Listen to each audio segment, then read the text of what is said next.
మరో 36 గంటల్లో జరగనున్న ఎన్నికల సమరం బ్యాలెట్ బద్దలు కొట్టేందుకు సిద్ధమేనా? జరగబోయే ఎన్నికలు కేవలం ఎమ్మెల్యేలను ఎంపీలను ఎన్నుకునేందుకు మాత్రమే జరుగుతా ఉన్న ఎన్నికలు కావు. ఈ ఎన్నికలు రాబోయే 5 ఏళ్ల మీ ఇంటింటి అభివృద్ధిని, పథకాల కొనసాగింపును నిర్ణయించబోయే ఎన్నికలు ఈ జరగబోయే ఎన్నికలు. ఈ ఎన్నికల్లో జగన్కు ఓటు వేస్తే పథకాలన్నీ కొనసాగింపు, ఇంటింటి అభివృద్ధి.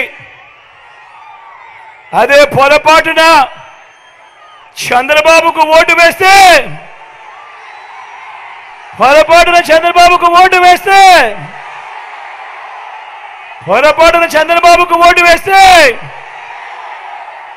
పథకాలన్నీ ముగింపు,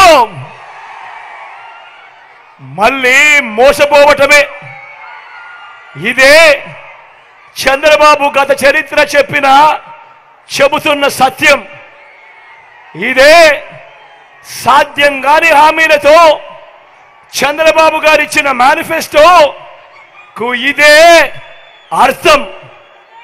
ఈ విషయాలను ప్రతి ఒక్కరూ కూడా గుర్తు పెట్టుకోమని కోరుతా ఉన్నా. పొరపాటున చంద్రబాబును నమ్మడము అనంటే కొండ చిలువ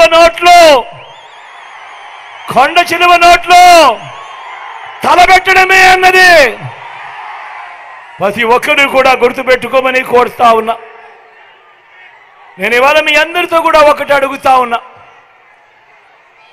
ఇవాళ మీ బిడ్డ ఈ 59 నెలలుగా మీ బిడ్డ గతంలో ఎప్పుడూ జరగని విధంగా, గతంలో ఎప్పుడూ చూడని విధంగా మీ బిడ్డ ఈరోజు పాలనలో మార్పులు తీసుకొచ్చాడు.